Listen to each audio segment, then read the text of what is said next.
Classification of networks. Networksku markaa way qaybsamaan.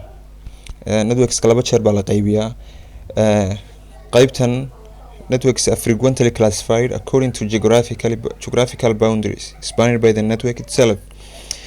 Network waxaa loo qaybiyaa iyadoo la eegayo geographical boundarieska uu ku teedsan yahay ama uu spanned ku yahay, uu ku fidsan yahay. Waxaa loo qaybiyaa LAN, WAN iyo MAN. Waxaa dhici kartaa qaybo kale inay soo raaci karaan, laakiin saddexdani waa saddexda ugu muhiimsan. Saddexdaasi waa the basic types of classification. Waa basic type-ka ama classification-ka basic-ga network-ga loo qaybiyo. Of which LAN and WAN are frequently used. Halkaasoo LAN-ka iyo WAN-ka si aada loo isticmaalo. Waa mid walba aynu aragno iyo sida uu shaqeeyo. Local area network LAN. A local area network covers relatively small area such as a classroom or a school.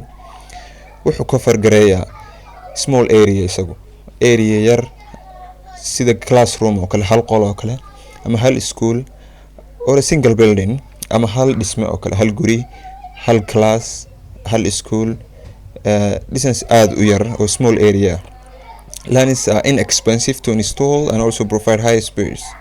LANsku wuxuu leeyahay aad u qaali ma aha marka la rakibayo, iyo sidoo kale waxay provide siiyaan ama ay bixiyaan oo kale, ama laga helaa high speeds way leeyihiin oo speedkooda aad buu sareeyaa. Sida sawirkan ka muuqata waa local area network, waa LAN. Wuxuu ku fargareynayaa ama uu ku fidayaa kaliya meel yar seen hore usoo sheegnay. Waa hal dhisme oo kale, ama hal xafiis, ama wax aad u kooban oo small area. Waxaa ku xigtaa Metropolitan Area Network MAN. A MAN spans a distance of typically metropolitan cities. MANku isagu wuxuu distance-giisu gaadhaa laba magaalo tusaale ahaan oo kale. Isagu kii hore wuu ka distance dheer yahay tusaale ahaan. The cost of installation and operation is higher.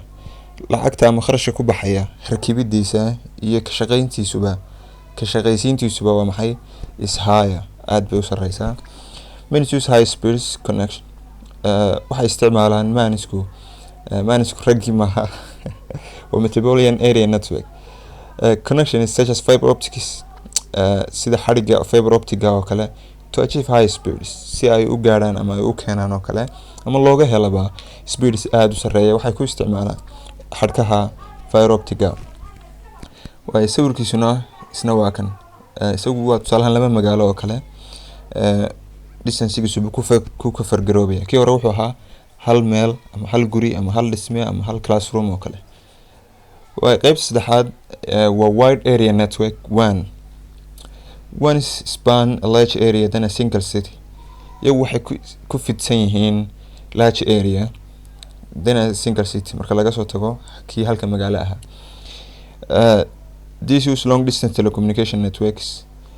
Kuwan waxay isticmaalaan long distance communication, distance aad u sareeya telecommunication ka dhici kara, for connection, si ay isugu xirmaan, thereby increasing the cost. Marka ay isticmaalayaan long distance-iguna waxaad ku darsanaysaa increasing the cost, in qarashkii uu kugu badanayo. The internet is a good example of WAN. Tusaalaha ugu fiican ee WAN laga bixin karaa wuxuu noqon karaa internetka, World Wide Web-ka. Marka isagu wuxuu ku fidaa qaarado. Kii ugu horeeyaan ka soo hadalay LAN-ka ahaa wuxuu ku fargareynaya isagu small area yar. Kii ku xigay laba magaalo. WAN-kuna wuxuu ku fargareynaya isaguna World Wide Web-ka ama dunida oo dhan, oo isagu waa continental ba la yiraahdo, ama qaarado ayuu iskaga fidaa. Sawirkiisu waa kan. Isagu waa world wide, qaarado iyo wadamo kala fog oo kale ba isaga loo isticmaalo internetka caadiga aynu haysanay imika.